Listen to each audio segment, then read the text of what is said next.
Is it true the biggest reason there were so many Italians coming here in the 50s was because of the war, the devastation of the war? Yeah.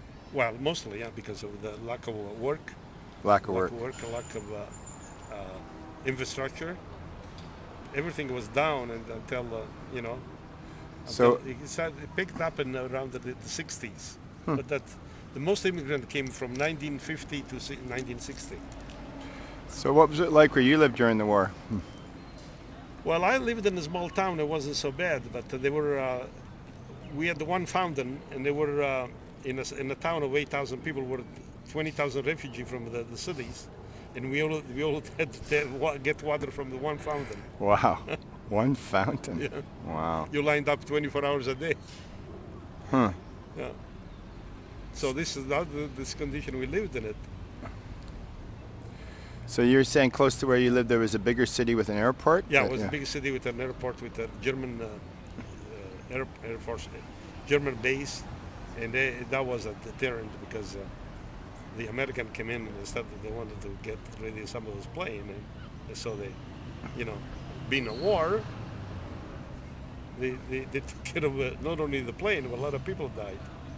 You're saying in one day how many people bombing? I don't remember, I can't, but it was a lot of people. I think it's something around 19,000 people In one day? in one day. Killed with bombing. Killed by bombing. Were they those 1,000 bomber raids back then? Oh, they were, I remember vaguely, but they were 40, 50 airplane coming in every day. Huh.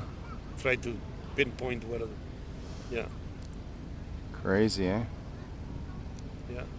So then it just wasn't easy to rebuild after the war, after all the destruction? Well, it wasn't because it wasn't the money until the Marshall Plan came in, but that was a couple of years later.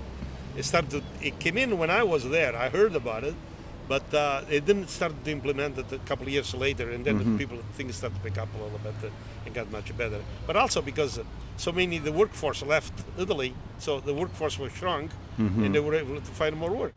So before the war, things were pretty good, were they? Well, not too bad, but they started to decline when Mussolini came in, and he started to, to tax people to death, and he wasn't a very good manager. The military took over, Yeah, the eh? military, the black shirts. Wow. Yeah, So they sucked up all the money, sucked up basically. all of the money. Really? Yeah. For themselves, yeah. Yeah. like all of the dictators. Yeah. Them and their buddies. Yeah. Interesting. Yeah, I left in 1953. I came to Vancouver. It was a big city. We left Italy. We were fairly poor. There was no work. There was no money. There was no food. But we came here and we managed very well. We, after a year we were here, we bought a house. And then the rest is history. Then I worked for 10 years on one place. And then when I was 28 years old, I opened Magnet Hardware on Commercial Drive. And I'm still there 50 years later. Did you call it Magnet Hardware? Yeah, that's what it was, Magnet Hardware. Really? Yeah. Why that name? It was an existing name, I yeah. guess to attract people. I don't know what it was. Right, yeah. And I know that one thing I know for sure, that I heard that the previous owner than me was, they're not at the same place I am now, but we moved. But the previous owner, they were given a magnet away for Christmas.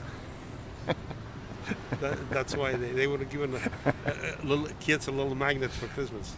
I never did that. It was way after me, way before me. I should say.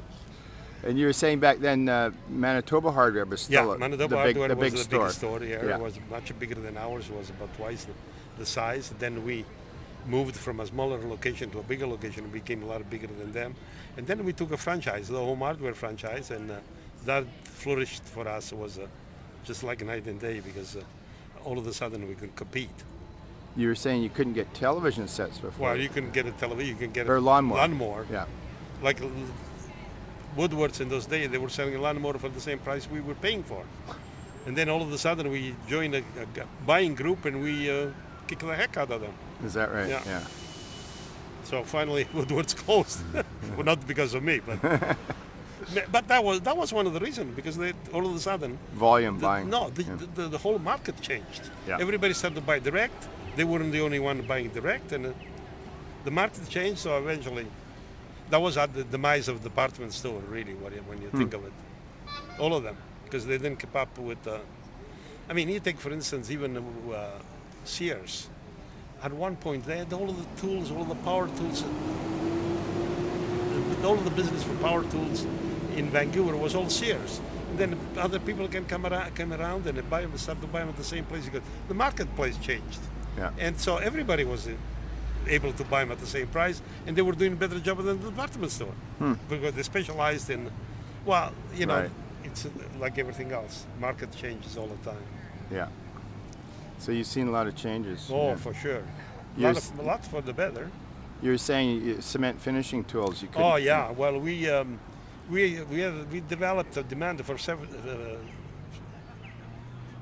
cement finishing tools, and we couldn't buy them cheap enough because you had to bring them from the States. By the time we paid duty, and they weren't really manufacturers; they were distributors there.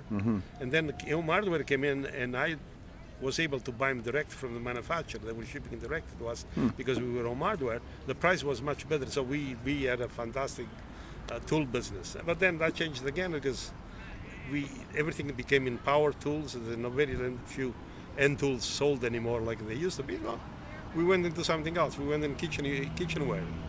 So you have to change with the time and whatever. And now it everything's takes. made in China. Yeah, well, That's quite a change. Good quality end tools are still made in Canada or United States. Oh yeah. It's very hard to sell them because they're very high price, but Yeah. you still get demand for them. Not the same amount, but also because the trades people have changed.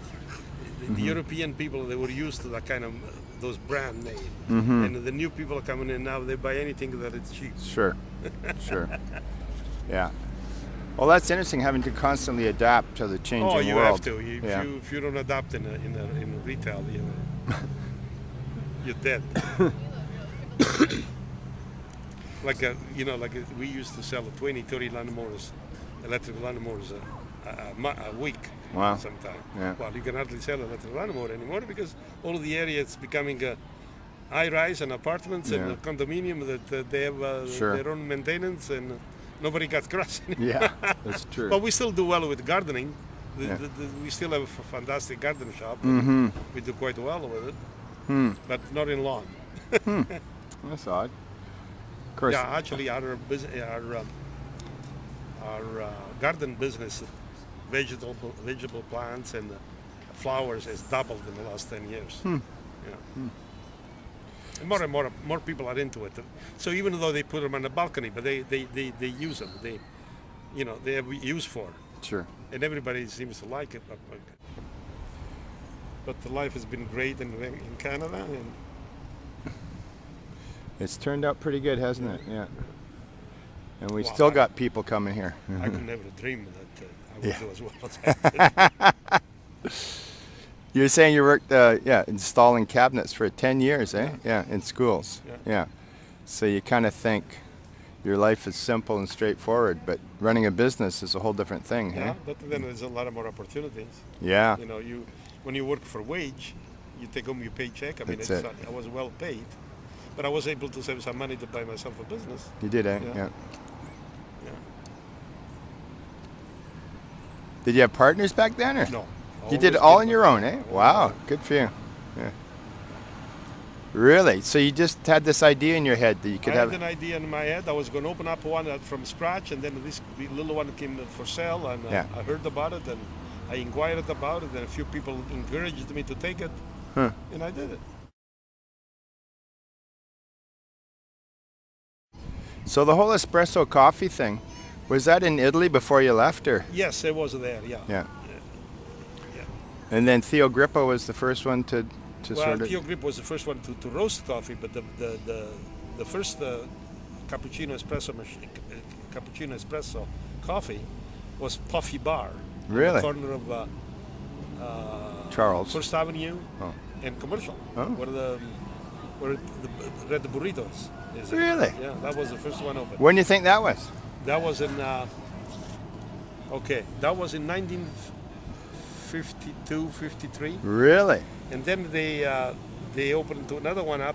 At and Charles? They called the Coffee Bar here, Yeah. not on Charles, is it? No, Yeah, right on, here, this corner right Kitchener, here. On Kitchener. Was it?